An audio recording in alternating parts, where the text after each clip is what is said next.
घाटमपुर की बात करें तो घाटमपुर सीट पर देखिए क्या इस वक्त स्थिति है, कितने राउंड हो चुके हैं। हमारे सहयोगी इस वक्त हमारे साथ जुड़ चुके हैं।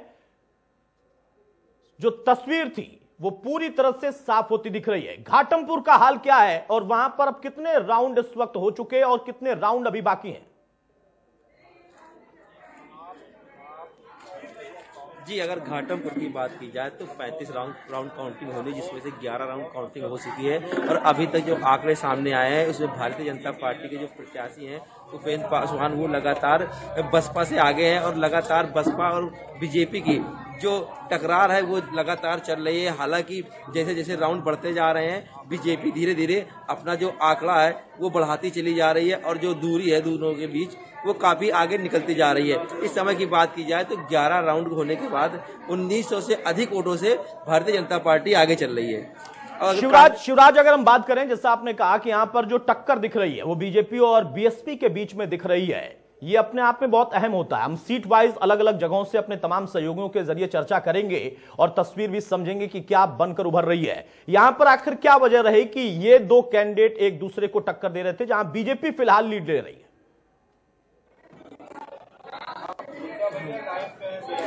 आपको बताया जैसा कि भारतीय जनता समर्थन दिया है और वोट हुए हैं, उसको देखते हुए सभी के कहीं ना कहीं ये एक मतलब कहने के लिए होगा कि उम्मीद से परे चीजें निकल के सामने आ रही हैं। जिस प्रकार से बसपा लगातार और बीजेपी को टक्कर दे रही है, तो कहीं ना कहीं जो भारतीय ये घाटमपुर विधानसभा है, यहाँ पर ब्राह्मण और दलित वोट की डिसाइड करता है, जीत और हार का फैसला करता है। तो साफ दिखता नजर आ रहा है कि दलित वोट जो है वो बसपा में गया है, जिसका कारण यह है कि भारतीय जनता पार्टी से लगातार बसपा की जो टकरार है वो दिख रही है। चलिए, तो दो चीजें, हालांकि हम इन चीजों पर लगातार जब चर्चा करते हैं तो कई तरह के तर्क सुनते हैं। कोई कहता है कि फला सरकार के दौर में ब्राह्मणों के साथ ये हो रहा है, लेकिन यहां पर आप देखिए कि अगर हम उस जातिगत आधार पर इन चीजों को टटोल कर देखें, जो कि अपने आप में मुख्य वजह होती है कहीं ना कहीं चुनाव में, उत्तर प्रदेश के चुनाव में, तो यहां पर बीएसपी और बीजेपी की टक्कर में वो बंटवारा भी दिख रहा है।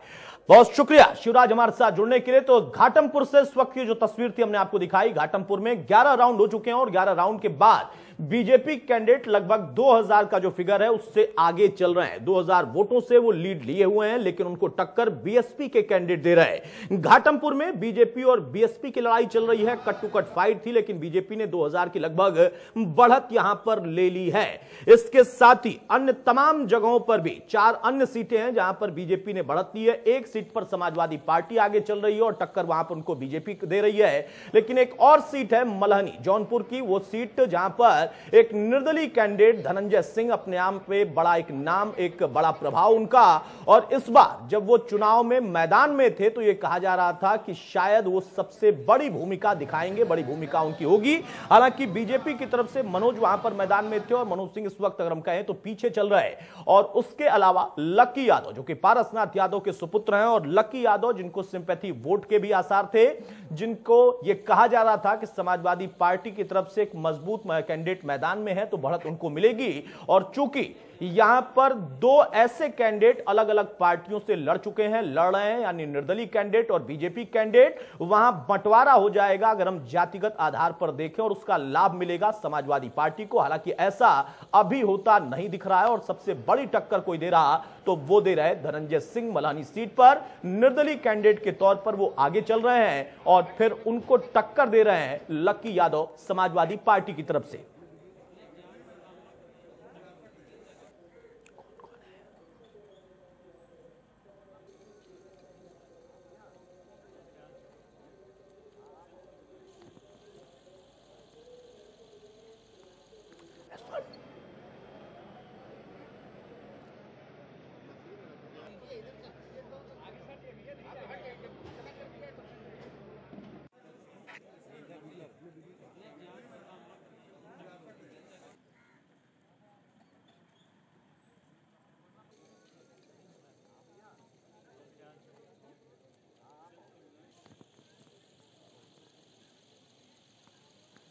यहां पर देखिए 5 सीटों पर बीजेपी जहां बढ़त ले रही है, उसी के साथ साथ 2 सीटें हैं जहां पर एक जगह निर्दलीय कैंडिडेट और एक जगह समाजवादी पार्टी ने लीड ले रखी है। इसके अलावा हम टैली भी आपको दिखा रहे हैं, ना सिर्फ उत्तर प्रदेश के चुनाव पर हम चर्चा कर रहे हैं, उस पर हम आपको खबर दे रहे हैं। उसके अलावा बिहार की अगर हम बात करें तो वहां पर देखिए आंकड़ा बहुत तेजी से बढ़ता हुआ और एनडीए इस वक्त 130 से 29 पर जरूर आ गया है, लेकिन बहुमत के आंकड़े से आगे गठबंधन जो कि 92 से अब 94 पर पहुंचा है, लेकिन 100 से नीचे है। वहां पर बड़ी भूमिका दोनों ही दलों की अगर हम बात करें, जो गठबंधन के तौर पर हैं, घटक दल जो उनके साथ लड़ रहे हैं, तो महागठबंधन जहां आरजेडी की भूमिका बड़ी दिख रही है, लेकिन कांग्रेस को जो सीट बंटवारा हुआ था उन सीटों पर कांग्रेस उतना फायदा नहीं ले पाई, महागठबंधन को भी वो फायदा नहीं मिलता दिख रहा।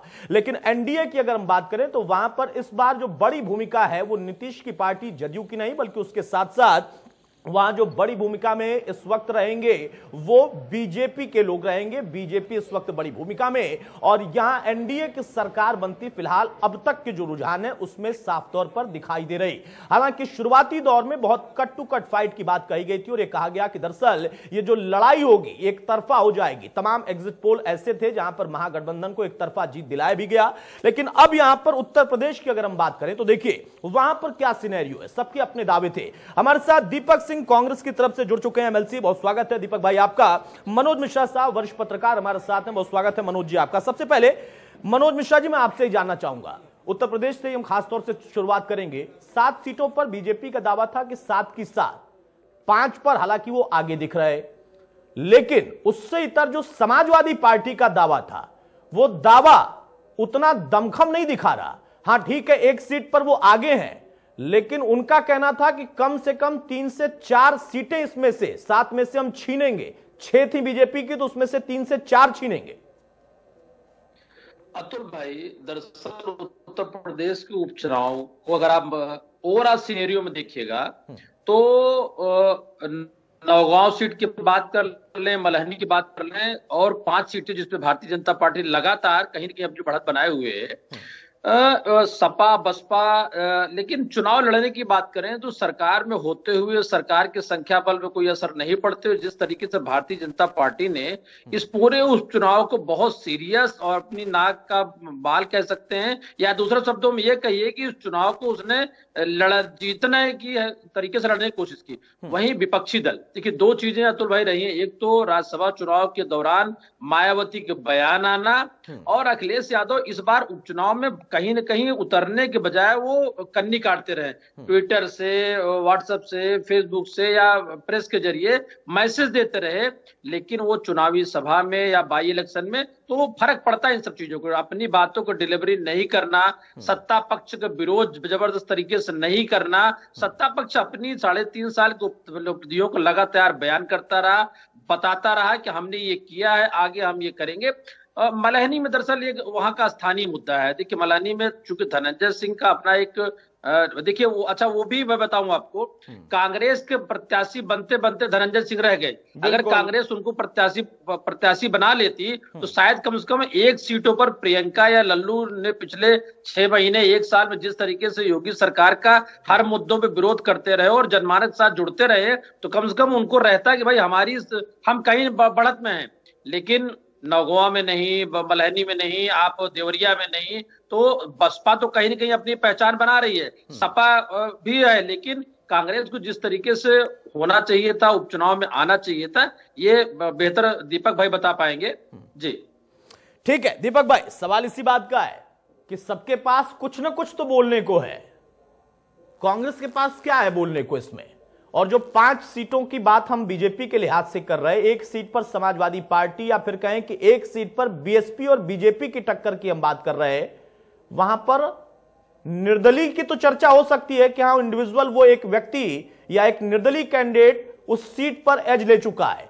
कांग्रेस से इस बार भी चूक हो गई क्या? वो भी तब जब आपकी लगातार ये कहते रहे, लगातार कोरोना काल में आप लोग सक्रिय रहे, आप बार बार कहते रहे कि बीएसपी का क्या था वो हमने बता दिया था, समाजवादी पार्टी क्या है वो भी हमने दिखा दिया है, लड़ाई तो कांग्रेस से लड़ रही है बीजेपी से, कहां पर? लेकिन अतुल भाई 2 चीजें होती हैं। पहला, कांग्रेस के पास कुछ खोने के लिए नहीं, पाने के लिए चीजें थी। मैं आपको बड़े मन से स्वीकार करता हूं चीजों को दो चीजें होती हैं, जैसे आपने कहा और हमारे साथी ने भी कहा, कांग्रेस पार्टी संघर्ष कर रही थी, कांग्रेस पार्टी लड़ रही थी, हम भाजपा से लड़ रहे थे, भाजपा भी हमारे मुकाबले लड़ रही थी। और अगर हम देखें तो जो विपक्षी दल थे उत्तर प्रदेश के, वो भी कांग्रेस से ही लड़ रहे थे। हमने मदद की, आगे मदद करेंगे। हमारे दल को हमें कमजोर करने के लिए समाजवादी पार्टी, बसपा भी संघर्षशील थी, लेकिन चुनाव में दो चीजें ही मायने रखती हैं। पहला जो परिणाम आता है, जीत और हार का, जीत और हार के आधार पर ही मूल्यांकन हो सकता है, तर्कों के आधार पर कुछ बातें कही नहीं जा सकती। लेकिन एक चीज को हमें मानते हैं कि जो कांग्रेस पार्टी का एजेंडा था, सरकार अगर निरंकुश हो जाए, सरकार केवल भाषण से, झूठ से, अफवाह से और जहरीले बोल से सरकार को चलाए, तो विपक्ष की जिम्मेदारी बनती है। कांग्रेस पार्टी ने जिम्मेदारी को निभाया। कोविड काल में कांग्रेस पार्टी एक ऐसी पार्टी थी जो शुरू से लेकर अंत तक उत्तर प्रदेश के लोगों के साथ खड़ी रही, आगे भी खड़ी रहेगी। हमने उस धर्म का निर्वहन किया। हो सकता है परिणाम हमारे पक्ष में हमारे हिसाब से ना रहे हों, या उत्तर प्रदेश के लोगों के हिसाब से जो कांग्रेस के बारे में अच्छा सोचते हैं उनके हिसाब से ना रहे हों, लेकिन ना अपना हम काम बंद करेंगे। और उपचुनाव जहां तक उत्तर प्रदेश, ये देखिए, ये व्यक्तिगत तौर पर तो मैं स्वीकार कर सकता हूं कि दीपक सिंह की व्यक्तिगत अपनी प्रतिक्रिया है, वो मैं स्वीकार कर लूंगा, क्योंकि आप उस छवि के नेता हैं और सरलता से आप उन चीजों को स्वीकार भी करते हैं कि हाँ गलत है, या ये हमारा गलत कदम है तो ये है, और नहीं है तो नहीं है, हमें इस पर काम करना चाहिए। लेकिन दीपक भाई, मेरा सवाल यह है ना, आप राजनीति कर रहे हैं और आप अभी भी कह रहे हैं कि समाजवादी पार्टी हो, बसपा हो, उन लोगों ने असल में मुद्दे नहीं उठाए, कांग्रेस नहीं उठाए, तो वहां पर मकसद तो यही था ना कि सेवा भाव करते करते आप सरकार में या फिर विपक्ष में भी इतनी बड़ी भूमिका में आए कि हां सीधे आप दिखें। अगर आप मैदान में ही नहीं है तो ये रणनीतिक चूक तो मैं नहीं कहूंगा ना, आपने ऐसी तो रणनीति नहीं बनाई होगी कि एक सीट भी आप ना निकाल पाए, आपकी चर्चा ही ना हो। ये तो वही बात हो गई ना कि आप सिर्फ सेवा भाव की राजनीति कर रहे हैं, तो उसका क्या मतलब है? वाकई ऐसा है कि आज के दौर में? नहीं अतुल भाई, हम मैदान में थे, हम लड़ भी रहे थे। हो सकता है, देखिए 3-4 चीजों पर चीजें समीक्षा होंगी हमारी पार्टी में। हमारे जैसे कि हम तैयारी में पहले थे, पूरे मूड से चुनाव लड़ेंगे, पूरे दमखम से चुनाव लड़ेंगे। हमारी पार्टी का एक पक्ष चाहता था कि पूरे दमखम चुनाव लड़के, क्योंकि सरकार का चुनाव होता है, उपचुनाव, हम इसमें पूरी ताकत से चुनाव लड़ सकते हैं। तो हम अपने पार्टी में समीक्षा करेंगे। हम ये स्वीकार करते हैं, हमारी ये कहीं ना कहीं से जो अभी तक की थी, हमारे अपने प्रदेश के जो हालात रहे हैं, उस हिसाब से हम बेहतर कर सकते थे, और पूरे प्रदेश बेहतर की उम्मीद हमें कुछ सीटों पर कर रहा था। तो अगर हमसे कोई रणनीति भूली होगी या हम चुनाव में ऐसा नहीं करते, हम पाते दिख रहे हैं, तो निश्चित रूप से अपने रणनीति को चेंज करेंगे। लेकिन हमारी जो कार्यक्रम थे, जो हमारे आपने कहा, और ये आपका अपना अधिकार है, आपकी पार्टी का अधिकार है, हर पार्टी का होता है कि हम समीक्षा करेंगे, लेकिन समीक्षा करने का हर बार जिक्र होना और वो ना होना, ये अपने आप में एक पत्रकार के तौर पर मेरे मन में सवाल जरूर खड़ा करता है दीपक भाई, कि हर बार जब भी परिणाम आते हैं तो समीक्षा करने की बात होती है, और अगले किसी चुनाव में, वो चाहे फाइनल मुकाबला हो, वो सेमीफाइनल हो या उससे भी नीचे का हो, वहां पर भी समीक्षा ही अगर विषय है कि हम समीक्षा करेंगे, तो आखिर वो समीक्षा करने का मुहूर्त कब आएगा, ये मेरा सवाल जरूर होता है। बहरहाल सुनील मिश्रा हमारे साथ जुड़ चुके हैं। सुनील, सबसे पहले 5 सीटों पर बढ़त, क्या इतनी की उम्मीद थी? क्योंकि दावा तो आप 7 का कर रहे थे, यहां पर कहां कमी रह गई, और ये जो मेंटेन किया, आपको लगता है कि हां यही नतीजों में तब्दील होगा? अतुल भाई, अभी काउंटिंग चल रही है और हमारी उम्मीद नहीं है, हमारे पूरा विश्वास है कि हम 7 की 7 सीटें जीतेंगे। और काउंटिंग अभी थोड़ी धीमे भी चल रही है, और जैसे जैसे ये आगे बढ़ेगी आप देखिएगा, निश्चित तौर पे हम बहुत अच्छे मार्जिन के साथ 7 सीटें जीतेंगे। देखिए अतुल भाई, एक चीज आपको बताएं, इन 3.5 सालों में माननीय मुख्यमंत्री जी के नेतृत्व में, माननीय योगी जी के नेतृत्व में उत्तर प्रदेश में हर एक क्षेत्र में, हर एक विभाग में बड़ी ईमानदारी और मेहनत और बड़ी शिद्दत और बड़े लगन के साथ काम किया गया है। और इसका जो परिणाम है, जनता का विश्वास हमने जीता है, जनता हमारे ऊपर विश्वास करने लगी है। चाहे वो लॉ एंड ऑर्डर का मामला हो, चाहे गरीबों का मामला हो, किसानों का मामला हो, शिक्षा का मामला हो, मेडिकल का मामला हो, अभी कोरोना काल अभी चला है, 6-7 महीनों में जनता ने देखा किस प्रकार से भारतीय जनता पार्टी के कार्यकर्ता, भारतीय जनता पार्टी की सरकार, हमारे माननीय मुख्यमंत्री जी के नेतृत्व में लोगों का गली गली एक एक गरीब आदमी, एक एक किसानों के प्रति जो विश्वास पैदा हुआ, किसानों ने देखा कि हमारे मुसीबत के समय में हमारे उत्तर प्रदेश की सरकार उनके साथ कदम से कदम मिला के चल रही थी। किसी प्रकार की कोई बिचौलियापना नहीं हुआ, किसी प्रकार का कोई दलाली बना नहीं हुआ, सीधे उनके खातों में उनकी सहायताएं पहुंची, उनके पास राशन पहुंचे। माननीय मुख्यमंत्री जी ने ये कोरोना काल की मैं अगर बात करूं तो इसमें 22 करोड़ की जनता, अतुल भाई 22 करोड़ की जनता एक पूरे विश्व में 5वां देश होता है। यहां पर इस महामारी को उन्होंने जिस प्रकार से कंट्रोल किया है, जिस प्रकार से ईमानदारी, लगन और मेहनत के साथ काम किया है, आप चाहे स्वास्थ्य विभाग का मामला देख लीजिए, आप पिछली सरकारों का आकलन कर लीजिए, आज भी अतुल भाई उत्तर प्रदेश की जनता समाजवादी पार्टी की वो सरकार अभी भूली नहीं है। उन्होंने कभी भी किसी प्रकार से न स्वास्थ्य की तरफ ध्यान दिया, न शिक्षा की तरफ ध्यान दिया, न ठीक है। नहीं देखिए, ये सारे विषय होते हैं और वाकई अगर आप यहाँ पर 5 भी जीतते हैं या आपका जैसा अभी भी दावा है कि नतीजे आने दीजिए 7 की 7 जीतेंगे, तो जरूर ये कहने वाली बात होगी कि हाँ सरकार ने काम किया था, इसलिए सरकार ने एक बात और है। देखिए हमारी एक कैडर बेस्ड पार्टी है जी। हम अतुल भाई एक बात और कह रहे हैं, देखिए हमारी कैडर बेस्ड पार्टी है, हम चुनाव जीत रहे हैं, बहुत खुशी की बात है, हम लोग सभी लोग प्रसन्न हैं। हम बहुत अति उत्साह में भी नहीं जाते हैं, जीतने में बहुत अति उत्साह में नहीं जाते, हारने में हतोत्साहित भी नहीं होते हैं। हाँ, हमारे कार्यकर्ताओं को, हमारे नेताओं को बहुत ही साधुवाद मैं देना चाहता हूं, उनको आपके माध्यम से, इस चैनल के माध्यम से उनको बहुत बहुत बधाई देना चाहता हूं। इसके साथ साथ एक और चीज है कि ये इस जीत में कभी इतना उत्साह में ना आए, किसी की भावना को ठेस भी ना पहुंचाए, ये भी निवेदन है अपने कार्यकर्ताओं के साथ। हालांकि हमारे कार्यकर्ता बहुत संस्कारिक होते हैं। Bharatiya Janata party cadre based party है, ठीक है। नहीं, कैडर बेस्ड पार्टी है, बिल्कुल अच्छी बात है। सुनील भाई बहुत जल्दी से एक कमेंट में चाहूंगा। सुनील भाई, मेरा सवाल ये है, दीपक भाई हमारे साथ जुड़े, उन्होंने बड़ी ईमानदारी से स्वीकार किया कि हम लड़ भी रहे थे, कुछ सीटों पर जरूर लड़ रहे थे, लेकिन फिर भी जो अभी तक रुझान दिख रहे हैं उसमें हम समीक्षा करेंगे। एक जवाब मुझे आपसे चाहिए कांग्रेस के लिए, क्योंकि ये कहा जा रहा था कि कांग्रेस ही असल लड़ाई बीजेपी से लड़ रही थी उत्तर प्रदेश में खासतौर से, लेकिन वो यहां पर दिख क्यों नहीं रहा है, उसकी क्या वजह है? वो भी तो कैडर बेस्ड पार्टी है।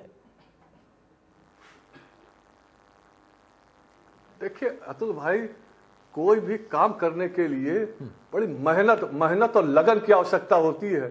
एसी में बैठ करके थोड़ी देर ये पॉलिटिकल पर्यटन करना, ये राजनीति नहीं होती है। जनता बहुत जागरूक हो गई है, बहुत आगे निकल गई है। कांग्रेस ने अपना इतने दिनों के, इतने सालों के इतिहास में दिखा दिया कि वो किस प्रकार से काम करते हैं। से लूट, भ्रष्टाचार, लोगों को लड़वाना, जाति के नाम पे, धर्म के नाम पर, इस बातों से अब जनता इनको पहचान चुकी है। अब इनको अपना सही मायने में अगर इनको आगे बढ़ना है तो मेरी तो दीपक भाई से एडवाइस है, हमारे मित्र भी हैं दीपक भाई, आप जनता के बीच में सेवा का भाव आप लेकर के जाइए, काम करिए। धूप को आप देखिए, आप बरसात झेलिए, जाड़ों को झेलिए, तब तो पब्लिक। सुनील भाई, आपके मित्र दीपक भाई क्या धूप नहीं लेते हैं? वो भी धूप लेते हैं, वो भी जाते हैं। और देखिए कोरोना काल में सबसे ज्यादा हमारे साथ ना सिर्फ चर्चा में रहे बल्कि अन्य जगहों पर भी रहे। अब सवाल ये है ना, लेकिन धूप में, कड़ी धूप में बिल्कुल ये सवाल है, यही इसीलिए मैं चाह रहा था। धूप लेना अलग चीज है और कड़ी धूप में खड़े रहना अलग चीज है। मनोज भाई भी हमारे साथ जुड़ चुके हैं, मनोज यादव समाजवादी पार्टी की तरफ से, बहुत स्वागत है। लेकिन सवाल भी मनोज मेरा सीधा आपसे यही है, 3-4 सीटें छीन लेंगे बीजेपी से, ये आप लोगों का दावा था, वो दावा अभी भी बरकरार है? कुछ देर के लिए आप कहेंगे कि अतुल जी इंतजार करिए आप, या आपको लगता है कि नहीं, जो था वो दिखना शुरू हो गया है?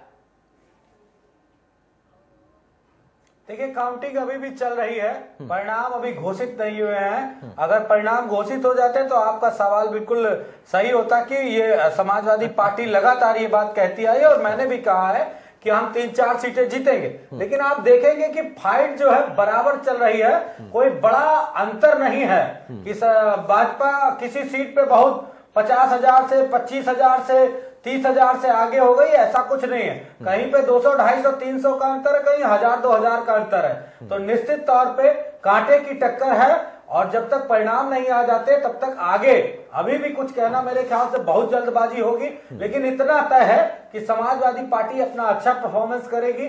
चुनाव एक सीट हमारी थी, हम और ज्यादा सीटें जीतने के लिए चुनाव लड़े थे और पूरी कोशिश रहेगी कि हम उतने जब तक चुनाव परिणाम आ नहीं जाते 35-40 जो भी राउंड जीतते हैं तब तक के लिए निश्चित तौर पे हम इंतजार करेंगे इस बात का कि परिणाम आए, तब मैं आपके साथ विश्लेषण जरूर करूंगा कि मनोज भाई मैं तो देखिए आपसे लगातार जब भी इतने सालों से मैं चर्चा कर रहा हूं, मैं तो हमेशा से कहता हूं कि आखिरी जब तक ना आ जाए तब तक नहीं। लेकिन क्या करूं, मैं ये कह सकता हूं, आप लोग नहीं सुनते हैं ना, वो आप हो, सुनील भाई हो, दीपक भाई हो, आप लोग तो जिस दिन चुनाव शुरू होता है, जिस दिन से ऐलान होता है, जिस दिन वहां पर वोटिंग होती है और काउंटिंग, हर दिन यही दावा करते हैं 300 की 300 हमारी है विधानसभा में। उसके अलावा यहाँ पर 7 की 7 हमारी है, वो कह रहे थे, आप भी कह रहे थे। अब मैं मोटा मोटा एक सवाल मैं यहां पर लूंगा मनोज भाई। सवाल ये है, आप ये कह रहे थे कि आप लड़ाई लड़ रहे हैं और अभी भी आप कह रहे हैं कि आप लड़ रहे हैं, लेकिन आप बीएसपी पर आरोप लगा रहे थे और एक्सपोज करने तक का दावा किया गया चुनाव से ठीक पहले, राज्यसभा चुनाव में एक तरीके से जो कुछ हमने देखा कि बीएसपी कहीं पर भी लड़ाई नहीं लड़ रही बल्कि सहयोग कर रही। यहां पर तो बीएसपी भी दावा कर सकती है, एक सीट पर तो बीएसपी और बीजेपी कांटे की टक्कर में। नहीं, वो कुछ देर के लिए कांटे की टक्कर में आई थी, इसके बाद उसका पूरा निश्चित तौर पे बीएसपी ने जो रणनीति रची थी उस रणनीति के तहत उन्होंने जो विपक्ष की पार्टियां था उनके समीकरण बिगाड़ने का काम किया, सत्ता की राहें आसान की, सत्ता के लिए एक फुल फ्लैश रास्ता साफ कर दिया।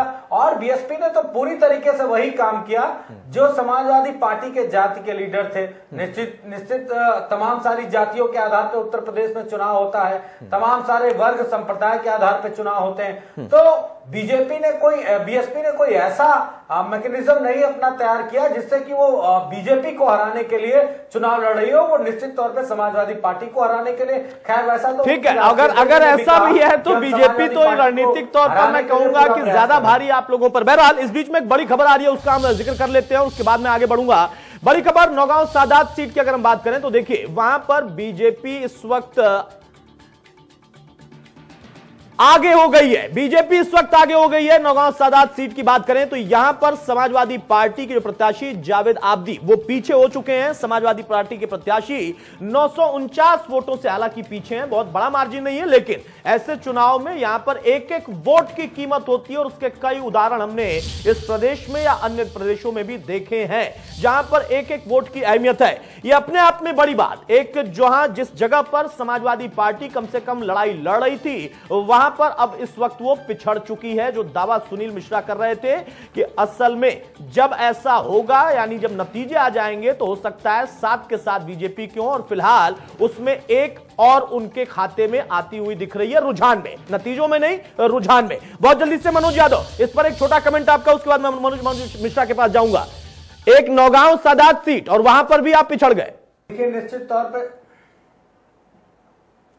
देखिए अभी नौगांव सादात हो, मल्ली हो या देवरिया हो, इन सारी सीटों पे जो लड़ाई चल रही है वो आगे पीछे की लड़ाई है और अभी आधे घंटे 1 घंटे के अंदर आपको परिणाम बदले हुए नजर आएंगे, उसमें दो राय नहीं है। लेकिन निश्चित तौर पे कई बार हम पिछड़े हैं, कई बार हम आगे हुए, सुबह हम 3 से 4 सीटों पे आगे हो गए थे, वो सारी बातें अपनी जगह पे हैं। लेकिन जब तक मतगणना पूरी ना हो जाए तो निश्चित तौर पे कांटे की टक्कर है, कहीं अब 1000-2000 से आगे आएंगे, कहीं पीछे आएंगे। परिणाम क्या आते हैं ये महत्वपूर्ण होगा। चलिए, परिणाम महत्वपूर्ण होता है वाकई, जैसे जीत भी महत्वपूर्ण होती है, और चाहे वो 1 वोट से जीते या फिर 50,000 वोट से जीते, उसके अलग अलग मायने निकाले जा सकते हैं, लेकिन जीत जीती होती है और जीतने वाला सिकंदर ही होता है। मनोज मिश्रा जी, सवाल इसी बात का है ना, अभी भी चर्चा हो रही है, उसमें भी ये तर्क रखे जा रहे हैं और ये आधार अपने अपने पार्टी के हिसाब से प्रवक्ता बना रहे हैं, नेता बना रहे हैं, लेकिन असल में क्या रहा? जो दावा बीजेपी का अभी भी है वो वाकई उनके काम के आकलन के आधार पर जनता ने दावा करने का उनको एक पुख्ता आधार दिया था। समाजवादी पार्टी, जैसा आपने विश्लेषण किया, आपने कहा कि सक्रियता तो दिखी लेकिन सोशल मीडिया, ट्विटर पर, प्रेस कॉन्फ्रेंस में वहां दिखी, जमीन पर नहीं दिखी। कांग्रेस का यह तर्क कि हम जमीन पर ही दिखे, चुनाव में भले नहीं दिखे, वो अलग विषय है। सच्चाई क्या है? अतुल भाई, इस उपचुनाव के दौरान ही आपकी चैनलों पे कई बार सारे प्रवक्ताओं के साथ इस मुद्दे पर बहस हुई है और उस बहस के दौरान हमने एक बात बार बार कही, तो हमने आपने दोनों लोगों ने ये बात कही थी कि चुनावी प्रबंध तंत्र में भारतीय जनता पार्टी इस 7 सीटों को उपचुनाव को बहुत ही सीरियस और संजीदा तरीके से लड़ रही है। उसने अपनी सरकार की साख को इस पर दांव लगाया हुआ था। मलहनी जो समाजवादी पार्टी की परंपरागत सीट थी वो एक निर्दलीय को जा रही है। Samajwadi party, Bahujan Samaj party, Congress party, इन तीनों पार्टियों के हिस्से में अभी तक रुझानों में एक भी सीट आके दिख नहीं रही। परिणाम क्या जाता वो बात के विषय उस पर हम लोग बाद में चर्चा कर लेंगे। अतुल भाई, मैं फिर कहना चाह रहा हूं कि दरअसल ये उपचुनाव अहम इसलिए था कि 2022 में पूर्ण चुनाव होने प्रदेश के, पश्चिमी उत्तर प्रदेश से लेकर के कानपुर से लेकर के पूर्वांचल, चाहे वो मलहनी सीट हो, देवरिया हो या हम और बात कर लें, एक बानगी थी, एक सैंपल निकल के आना था।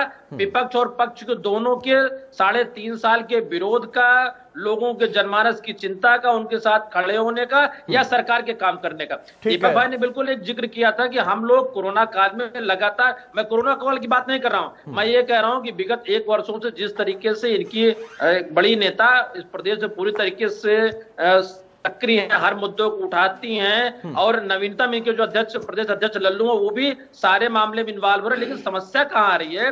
दरअसल बूथ स्तर से लेकर के ब्लॉक स्तर से लेकर के विधानसभा स्तर पर कांग्रेस के कार्यकर्ता और संगठन की कमजोरी। दूसरी तरफ अतुल जी, बहुजन समाज पार्टी इस जो चुनाव से पहले राज्यसभा चुनाव दौरान उनकी मायावती का बयान आना, वो भी कहीं न कहीं चुनाव को एक तरीके से ध्रुवीकरण कह सकते हैं या विपक्ष को कमजोर करने का काम किया है। अखिलेश यादव क्योंकि मुख्य विपक्षी रहे हैं, 2012-2017 मुख्यमंत्री रहे हैं, अगर वो इस चुनाव में पूरी शिद्दत से लड़ते तो शायद परिस्थितियां कुछ और होती। चलिए, शिद्दत से अगर लड़ते तो शायद तस्वीर कुछ बदल भी सकती थी। उसका मंथन करने का अधिकार भी उन्हीं लोगों का है। हमारे साथ आप सभी बने रहिए।